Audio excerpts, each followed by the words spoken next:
Assalamualaikum warahmatullahi wabarakatuh. Saudara-saudara mahasiswa, semoga Anda dalam keadaan sehat selalu dan tentunya tetap bersemangat mengikuti kegiatan e-learning. Tak terasa, sudah pekan ini kita sudah memasuki sesi yang ke-7. Ya. Dengan demikian, minggu depan adalah sesi ke-8. Persiapkan diri untuk mengikuti ujian tengah semester. Nah, karena itulah di kesempatan kali ini saya akan membahas materi yang terakhir sebelum UTS tentang konsepsi kewarganegaraan di dalam penerapan Pancasila sebagai darurat Indonesia. Nah, kemudian di akhir slide nanti akan saya sampaikan berhubungan dengan visi-visi ujian tengah semester yang akan Anda laksanakan di pekan ke-8. Ya, baik, langsung saja saya akan memulai materi hari ini. Materi hari ini tentang konsepsi kewarganegaraan di dalam daerah nasional. Dan mungkin sebagian di antara kalian sudah memahami apa itu arti Darul Ahdi Syahadah. Nah, sebagian mungkin ada yang baru mendengar. Sebenarnya konsepsi ini sudah cukup lama, ya, sejak 2015 ya, saat Muktamar Muhammadiyah. Dan karena itulah saya akan mencoba menurunkan kembali tentang konsepsi wawasan kebangsaannya. Karena kita sebagai mahasiswa yang kuliah di perguruan tinggi Muhammadiyah, maka tentunya kita harus mencoba menurunkan, memahami nilai-nilai Islam di dalam membangun wawasan kebangsaan. Sekaligus seperti apa sih nanti keterkaitannya dengan masalah pandemi COVID-19. Langsung saja ya. Saya terbelakang dari gerakan Muhammadiyah sendiri. Nah, ini sedikit banyak mengaji tentang Muhammadiyah ya sebagai sebuah gerakan Islam yang ma'ruf nahi munkar. Nah, secara umum Muhammadiyah ini merupakan sebuah komponen strategis bangsa Indonesia. Ya, dia telah berkiprah lebih dari 1 abad dan mendakwahkan Islam dengan konsepsi ta'muru bil ma'ruf wa tanhauna 'anil munkar, mengajak kepada kebaikan dan mencegah kepada kemungkaran. Nah, hal apa yang bisa ditandai kalau kita membaca sejarah perjuangan kemerdekaan bangsa ini? Mayoritas adalah dari kalangan Islam, yang baik itu dari kalangan Muslimin, ya, kelompok NU, dari kalangan Muhammadiyah, atau dari kelompok-kelompok Islam yang lain. Semua memiliki andil yang sangat besar. Kita tidak bisa mengkategorikan. Alhasil, ya, alhasil gerakan Islam di dalam perjuangan bangsa ini sangat luar biasa sekali. Sampai pada akhirnya di gerakan-gerakan pemuda maupun gerakan-gerakan kemerdekaan afiliasinya dengan sebuah ideologi. Ini yang kemudian menurunkan semangat jiwa dari tokoh-tokoh Islam di dalam membangun negeri yang kita cintai. Salah satu adalah pendiri Muhammadiyah, yaitu Kiai Haji Ahmad Dahlan. Visi dasarnya adalah apa? Visi dasarnya itu membebaskan. Ya. Agama itu adalah membebaskan. Karena agama membebaskan, manusia itu harus terhindar dari berbagai macam belenggu-belenggu penindasan. Manusia harus menciptakan kemerdekaan sendiri. Manusia harus mampu menghasilkan sesuatu yang bisa dijadikan sebagai pegangan hidup. Ya. Manusia tidak boleh miskin, manusia tidak boleh tertindas, itu yang diinginkan. Dan tentunya manusia harus menjalankan praktek-praktek yang didasarkan pada nilai-nilai kebenaran. Karena itu, tujuan dari gerakan Muhammadiyah itu terus berkomitmen untuk apa? Untuk menjadikan khaira ummatin, ya, sebaik-baiknya umat. Untung khaira ummatin, kalian adalah sebaik-baik umat. Ta'muruna bil ma'ruf wa tanhauna 'anil munkar, yang mengajak kepada kebaikan dan mencegah kepada kemungkaran. Itu latar belakang pertama ya. Khairul umatin dalam konteks kebangsaan berarti menjadikan bangsa Indonesia yang adil dan makmur, bangsa Indonesia yang penuh dengan keadilan. Lantas seperti apa kemudian tujuan berdirinya negara? Tadi saya sebut khairul umatin sebaik-baik umat. Nah, tujuan berdirinya negara dalam konsepsi kita mengambil nilai-nilai Al-Quran adalah menciptakan negara yang adil dan makmur. Alimnya yang keempat, pembukaan undang-undang dasar. Kalau kita tarik dalam konsep beragama, konsep bernegara, ya, adalah menciptakan negara yang baik. Baldatun thayyibatun, negara yang baik. Warubbun ghafur, dengan ampunan Tuhan. Kenapa dengan demikian? Ketika manusia yang ada di sebuah negara yang menjalankan perintahnya dan menjauhi larangannya, dia menjadi manusia yang baik, maka Tuhan akan memberikan ampunan. Ya. Manusia yang baik apa? Manusia yang punya nilai-nilai kepedulian, manusia yang tidak merusak lingkungan, manusia yang bisa bersatu dengan alam, manusia yang bisa menghargai bersama, pemerintahan yang baik, masyarakat yang kemudian peduli terhadap hubungan pemerintah terhadap warga negara atau sebaliknya. Jadi ketika ini terwujud, maka akan tercipta baldatun thayyibatun. Dalam bahasa Al-Hanafi diistilahkan dengan Al-Madinah Al-Kabir, sebuah kota utama, sebuah kota yang dipenuhi dengan sultan keadilan. Ya, seperti itu. Di dalam negara yang baik, penduduknya beriman dan bertakwa, seperti itu ya.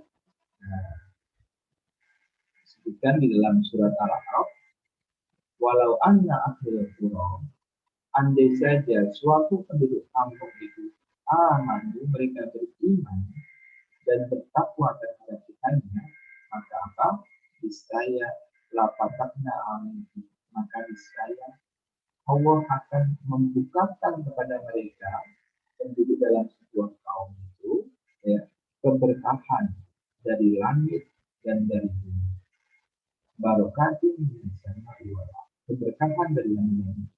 Walakin terjadi, akan tetapi mereka ya, penduduk negara dalam suatu umum, mereka mendustakan. Akibatnya apa? Qaulnahum bil makamin. Nah, tentu Tuhan akan memberikan balasan sesuai dengan apa yang mereka lakukan. Syarat utama di sini untuk menciptakan negara baldatun thayyibatun warubbun ghafur, begitu ya, adalah mereka harus beriman ya, dan bertakwa. Beriman dan bertakwa di sini artinya apa? Keimanan itu tidak mesti kita hanya beribadah kepada Tuhan saja, tapi sejauh mana implementasi keimanan dan ibadah kita terhadap Tuhan itu juga berdampak langsung terhadap kebaikan kita di dunia. Ya. Nah, lantas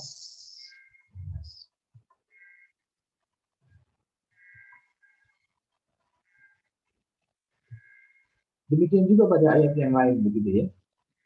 Walau sya'allah lain, walau sya'allah, andai saja Allah menghendaki ya.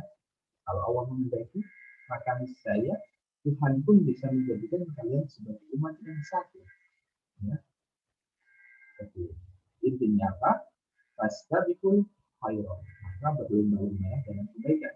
Inti dari konteks ini adalah untuk menciptakan negara yang baik, maka kita harus selalu berbuat baik. Fastabiqul khairat.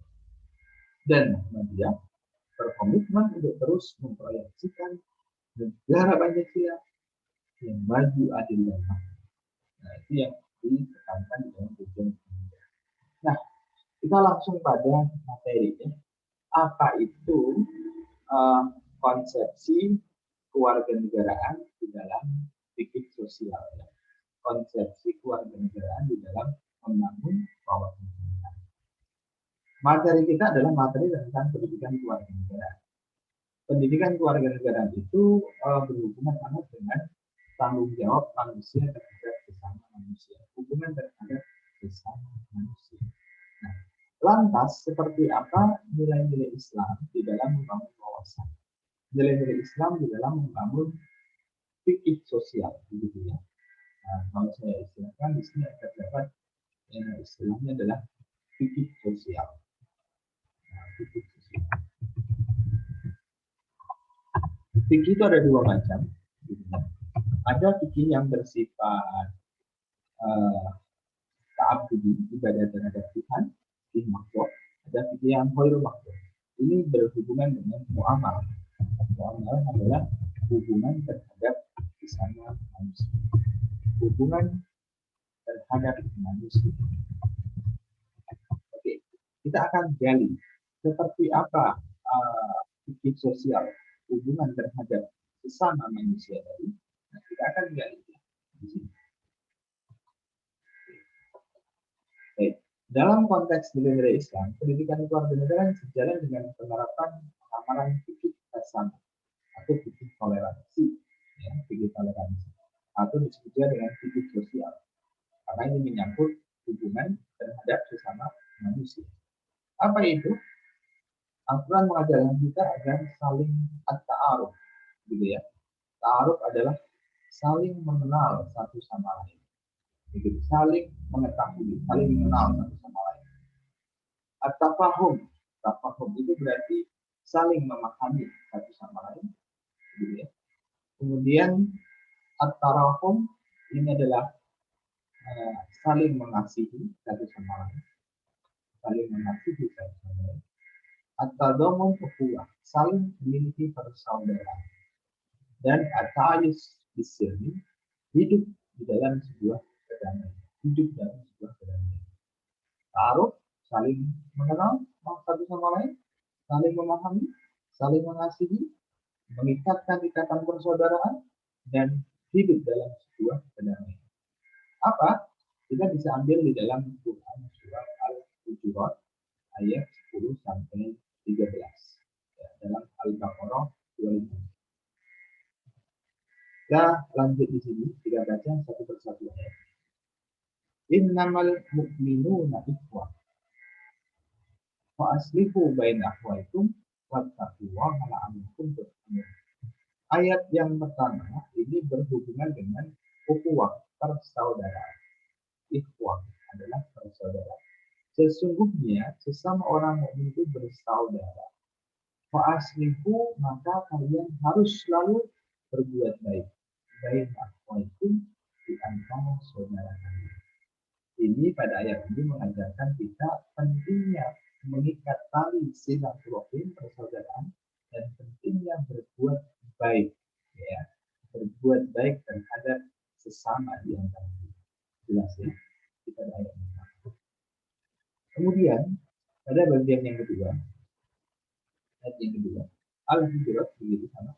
Ya ayyuhalladzina amanu, wahai orang-orang yang beriman, la yashar qaumun, janganlah kalian, ini ada kata-kata yashar, janganlah kalian menghina satu kelompok dengan kelompok yang lain. Menghina ya, menghina berarti menghina. Asa ayyakunu khairan minhum, mungkin yang kamu hina itu mereka lebih baik di antara kalian. Wala nisa'un min nisa'in, demikian juga sesama perempuan, ya, tidak boleh saling menghina. Antara laki-laki dan perempuan. Asa ayyakuna khairan minhum, mungkin yang kalian hina itu lebih baik di antara mereka.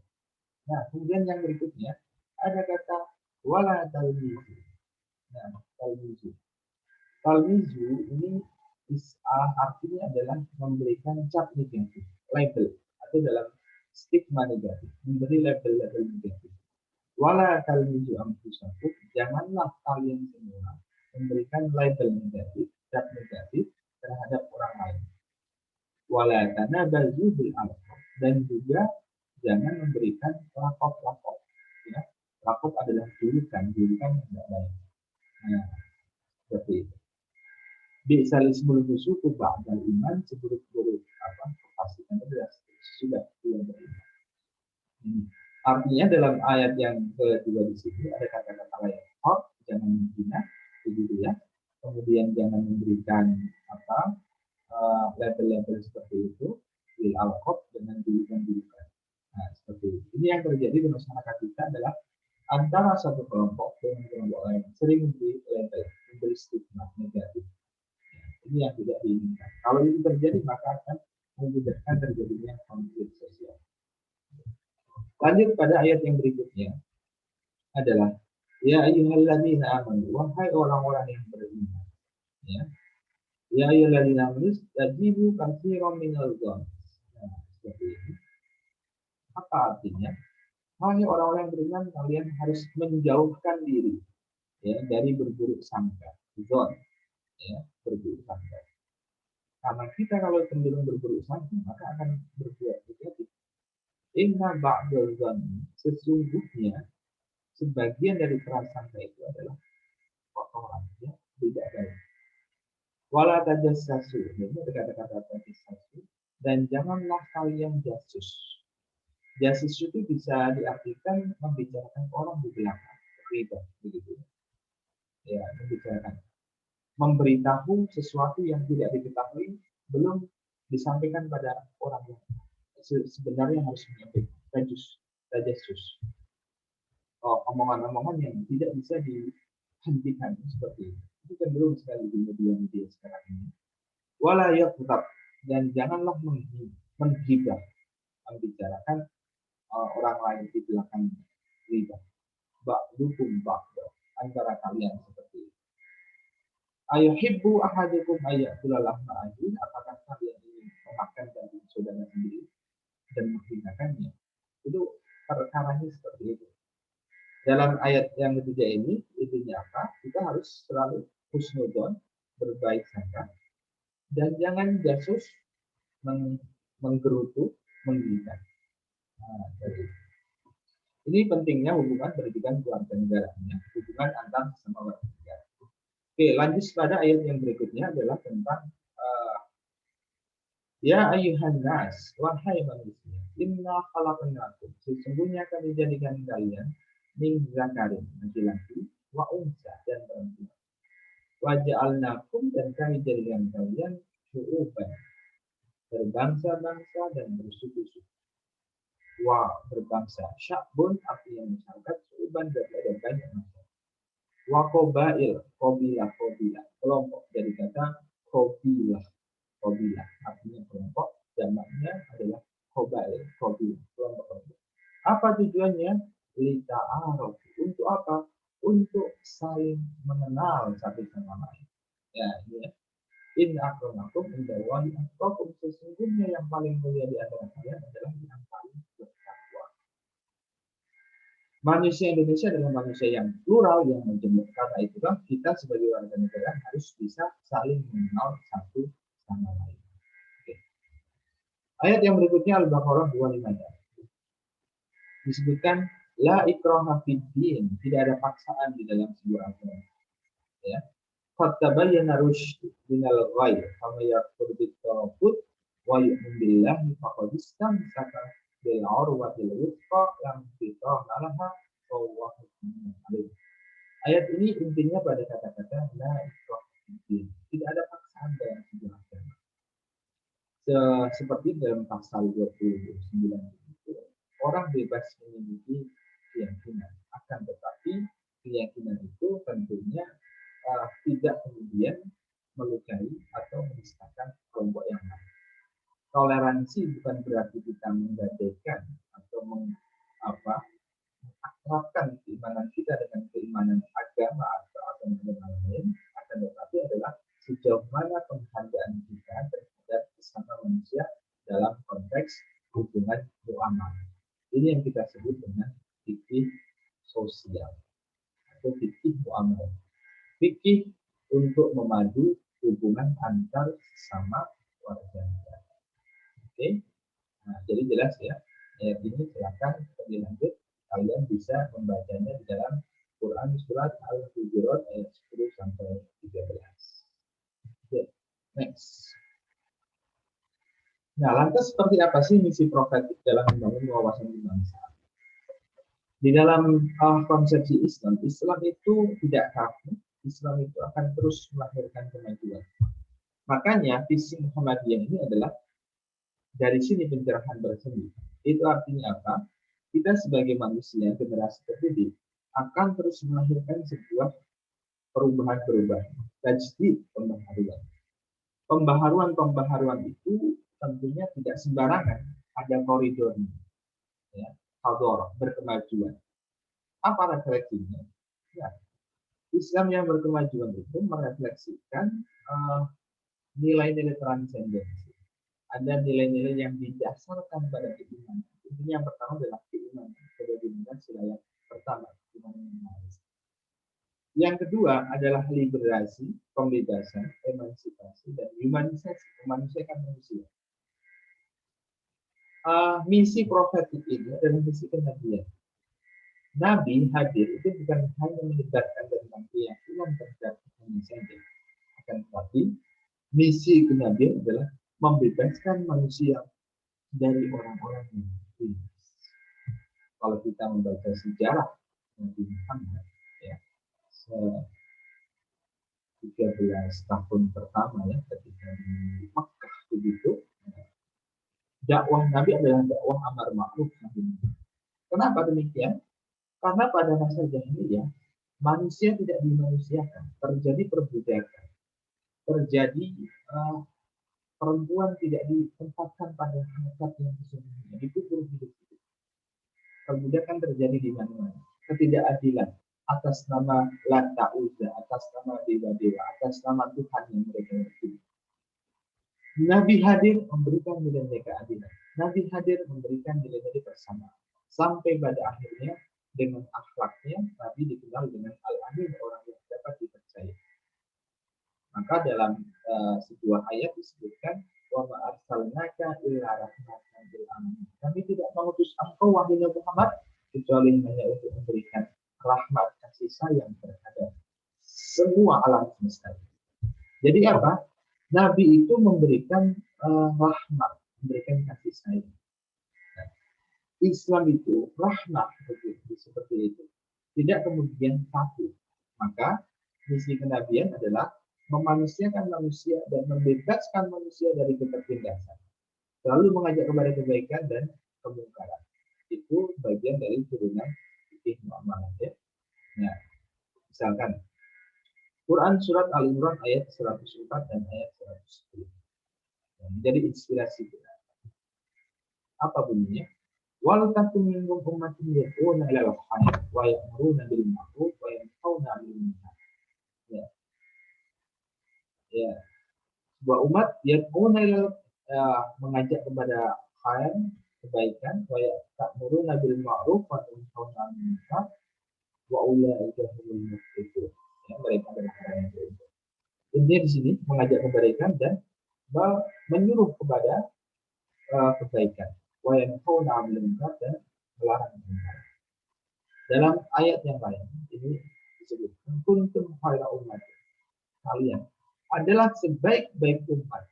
Kita sebagai Islam sebaik-baik ukhrijat linnas ta'muruna bil ma'ruf. Apa fungsi ta'muruna bil ma'ruf? Kalian harus memberikan kebaikan, amar ma'ruf, wa tanhauna 'anil munkar, dan mencegah kepada perbuatan kemungkaran. Ini adalah liberasi, emansipasi, begitu ya, membebaskan. Wa tu'minuna billah, dan beriman terhadap Tuhan. Intinya apa? Ada nilai-nilai transenden, ada nilai-nilai keimanan kita terhadap Tuhan. Ya. Ketika manusia sudah mampu mengajak kepada kebaikan, gitu, maka semua yang dilakukan itu harus atas dasar keimanan dia terhadap Tuhan, keimanan dia terhadap Allah yang Maha Esa, keimanan dia terhadap agama. Ini spirit dari sebuah gerakan kenabian sebagaimana yang dibawa oleh para nabi ya. Oke, next. Nah, lantas apa sih konsepsi Pancasila sebagai Darul Aqidah Syahadat? Nah, bahwa negara Pancasila merupakan hasil konsensus nasional atau dalam bahasa Al-Quran disebut dengan ta'alau ila kalimatin sawa'in bainana wa bainakum. Pancasila merupakan sesuatu yang benar. Sudah tidak perlu diperdebatkan dalam kehidupan kewarganegaraan kita, ideologi Pancasila seperti ini. Dalam konsep beragama tentu Al-Quran dan Hadis. Apa? Ta'alau ila kalimatin sawa'in bainana wa. Mari kita semua menuju pada satu kalimat. Ya. Satu kesepakatan bersama. Bainana wa bainakum. Di antara kami dan di antara kami. Apa itu ya? Yang kedua, darul ahdi, darul syahadah, wa syahadah. Apa arti syahadah? Syahadah artinya pembuktian dan kesaksian. Pembuktian dan kesaksian ini tentu harus diisi dengan cara apa? Dengan cara kita berbuat, ya. Tidak bisa diam diri. Supaya apa? Dengan kita mengisi kemerdekaan ini dengan kebaikan-kebaikan, ya, mengedepankan fikih tasawuf, fikih toleransi, fikih sosial tadi, maka tentu akan tercipta negara yang baik. Baldatun thayyibatun wa rabbun ghafur. Sebuah negara yang baik dan penuh dengan ampunan. Nah, setelah kita akan turunkan pada masalah yang terjadi saat ini. Krisis fikih sosial di tengah pandemi COVID-19. Pandemi COVID-19 sudah begitu nyata terjadi dengan berbagai macam dampak. Salah satu adalah krisis ekonomi dan sosial tentu, ya, ditambah dengan krisis spiritual dan mental. Dalam konteks fikih muamalah tadi, fikih sosial dan fikih muamalah ini, seharusnya kita sebagai warga negara punya kepedulian, punya rasa untuk bagaimana menghadapi bersama masalah ini. Jangan sampai kemudian malah terjadi hal-hal yang tidak diinginkan, konflik atau cap-cap negatif, pemberian negatif pada orang yang kena ODP, menjaga jarak sosial yang terlalu jauh, sampai pada akhirnya krisis sosialnya adalah kita ansih, kita tidak bisa berada dalam kehidupan masyarakat. Kita jauh dari masyarakat. Sudah jauh dari masyarakat, menjadi manusia yang individualis, egois. Ya, akhirnya apa? Malah terjadi keretakan sosial. Ini yang terjadi dalam konteks hubungan terhadap sesama manusia. Nah, dalam konteks spiritual sangat jelas. Orang sudah mulai goyah keimanannya. Ya. Dia mengkaitkan segala sesuatu dengan kalkulasi materialisme. Padahal ada perlu penguatan nilai-nilai iman dan spiritual. Kalau ini dikedepankan, maka tentu akan mengurangi tingkat depresi yang semakin mendalam. Nah, berkaitan dengan masalah ini, tentu kalian punya cara pandang bagaimana Anda melihat masalah tersebut. Nah, kita masuk pada forum diskusi tadi. Apa artinya? Sebagaimana sudah banyak teruraikan dalam konsepsi gerakan Muhammadiyah sebagai gerakan yang ma'ruf, mengajak kebaikan dan melarang kemungkaran. Dalam hal ini terdapat berbagai ayat Al-Quran yang menekankan nilai-nilai sosial dalam praktek bangsa.